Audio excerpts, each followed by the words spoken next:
ओम शांती। आज मुरली आहे 30/5/2025। बाबा म्हणतात, माझ्या गोड मुलांनो, बाबा आलेले आहे शांतीधाम आणि सुखधाम मध्ये घेऊन जाण्यासाठी। तुम्ही या ठिकाणी ईश्वरी धामामध्ये बसलेला आहात, जिथे तुम्ही सत्संग करता। त्या सत्संगापासून तुम्ही श्रेष्ठ ते श्रेष्ठ, उत्तम ते उत्तम पुरुष बनणार आहात। बाबा प्रश्न विचारतात की बाबांच्या पेक्षाही मुलं उंच आहेत, श्रेष्ठ आहेत, हे कसे? तर बाबा म्हणतात, मी रोज येऊन मुलांना सलामी भरतो, गुड मॉर्निंग करतो। माझ्या गोड मुलांना मी रोज नमस्ते करतो। तर बाबा सांगतात, माझ्या मुलांनी देखील बाबांना सलामी भरावी। पुढे बाबा सांगतात, तुम्ही शांतीधामचेच नाही तर ब्रह्मांडाबरोबर तुम्ही विश्वाचे सुद्धा मालिक बनता। म्हणजे बाबांपेक्षा तुम्ही उंच आहात, कारण बाबा विश्वाचे मालिक बनत नाही, परंतु मुलांना विश्वाचे मालिक बनवतात। बाबा पुढे सांगतात की गीता ही सर्व शास्त्रांचे आईबाप आहे। गीताच ही सर्व शास्त्रांचा पाया आहे, कारण गीतेच्या ज्ञानाच्या आधारे सर्व मनुष्यात्म्यांची गती आणि सद्गती होत असते।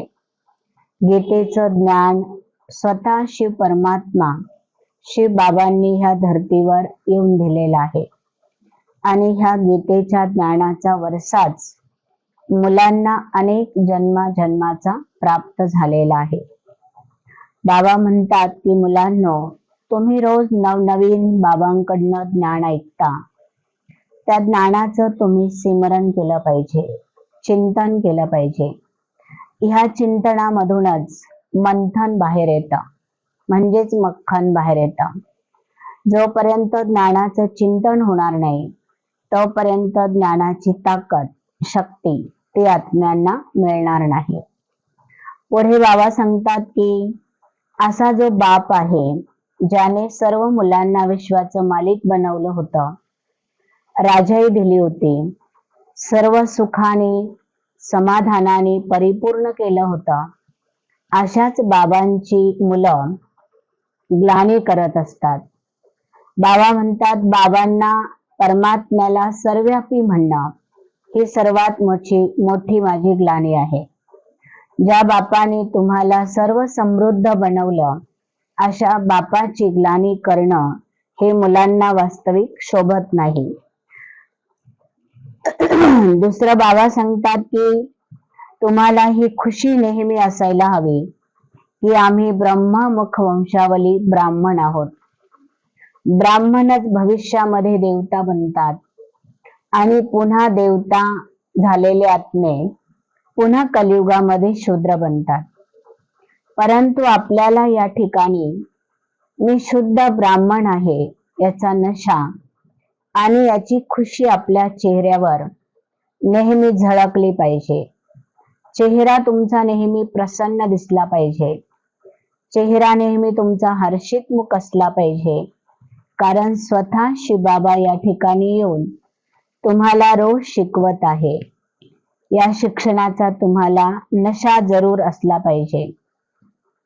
पुढे बाबा सांगतात की हे पुरुषोत्तम युग हे सर्व युगांपेक्षा श्रेष्ठ युग आहे, कारण ह्याच युगावरती शिव बाबा आणि आत्मा यांचं मंगल मिलन होतं, आणि जी आत्मा कनिष्ठ बनलेली असते ती पुन्हा श्रेष्ठ बनवण्यासाठी बाबा या ठिकाणी वेळ देत असतात। बाबा म्हणतात, आता मुलांना तुमची वानप्रस्थ स्थिती होत आहे। वानप्रस्थ स्थिती याचा अर्थ आहे, आता हळूहळू तुम्ही वाणीतून पलीकडे या। देह, साधन, वैभव याच्यापासून तुम्ही परे व्हा। मौत तुमच्या जवळ आहे, परंतु लोक असं म्हणतात, मेल्यानंतर मनुष्य स्वर्गात जातो। बाबा आपल्याला सर्वांना शिकवतात, मरण्याच्या अगोदरच स्वर्गाची राजाई घेण्यासाठी तुम्ही नवीन पुरुषार्थ केला पाहिजे. आणि खरोखर अनुभव आहे, तुम्हाला जिवंतपणे स्वर्ग पाहायचा असेल तर परमात्म्याची कर्मभूमी, परमात्म्याची अवतरण भूमी ती म्हणजे मधुबन. ह्या मधुबन भूमीमध्ये जर जाऊन आलात, राहून आलात आणि अनुभव करून आलात तर तुम्ही निश्चित समजणार की मनुष्य हा स्वर्गामध्ये किती सुखी होता. आणि मेल्यानंतर कोणीही स्वर्गात जात नाही, परंतु ह्या भारत भूमीलाच एक स्वर्ग नाव होतं आणि तीच भारत भूमी आता नर्क बनलेली आहे. बाबा या ठिकाणी येऊन आपला अखूट आणि अखंड ज्ञानाने भंडारा भरवत असतात. बाबा म्हणतात, तुम्ही या समयाला एवढे मालामाल होता, सर्व खजान्यांची चावी तुमच्या हातात मिळते, तुम्हाला जितकं पाहिजे तितकं तुम्ही लुटू शकता. परंतु बाबा सांगतात की मुलांनो, सर्व खजान्यांची चावी तुमच्याकडे जी बाबांनी दिलेली आहे ती चावी तुम्हाला व्यवस्थित वापरायची आहे. जे खजानातून तुम्हाला हवं आहे ते तुम्ही सर्व काही प्राप्त करू शकता, परंतु त्याच्यासाठी तुम्हाला सकाळी सकाळी उठून बापा बरोबर म्हणजे पित्या बरोबर रोहरिहान करायची आहे. बाबांबरोबर तुम्हाला गप्पा मारायच्या आहे, बाबांबरोबर तुम्हाला हितगुज साधायचं आहे. आणि त्या हितगुज मध्येच आत्म्यांची जी वरदानाची झोळी आहे ती भरपूर होत असते. अविनाशी खजाना हा स्वतःहून वाढत असतो. जितका जितका खजाना तुम्ही आपल्यासाठी दुसऱ्यांसाठी वापरत जाल तेवढा खजाना तुमचा हा आपोआप वाढत जाईल. बाबा सांगतात, मुलांनो, बाबांशी संबंध ठीक ठेवले तर सर्व शक्तीचा करंट हा तुमच्यामध्ये आपोआप येईल. हे साहजिकच आहे. बाबा पॉवर हाऊस आहे, आपले आत्मारूपी बल्ब आहे.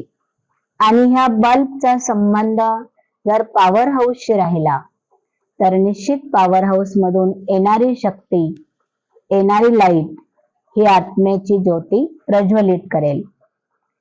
ब्राह्मण जीवनात जेवढी सूक्ष्म पवित्रता तेवढी त्याची उंच अवस्था, श्रेष्ठ अवस्था. बाबांनी मध्य मुरलीमध्ये खूप सुंदर एक उदाहरण दिलेलं आहे की प्रत्येक व्यक्ती देवी देवतांच्या चरणावर डोकं का ठेवतो किंवा देवी देवतांच्या मंदिरांमध्ये आकर्षित का होतो, त्याचं कारणच आहे पवित्रता. आणि ही पवित्रता एक दुसऱ्या माणसालाच नाही तर सर्व मनुष्यांना ती आकर्षित करत असते, झुकवत असते. म्हणून आपल्याला घर ग्रस्तामध्ये राहत असताना आपलं जीवन संपूर्ण पवित्र बनवायचं आहे.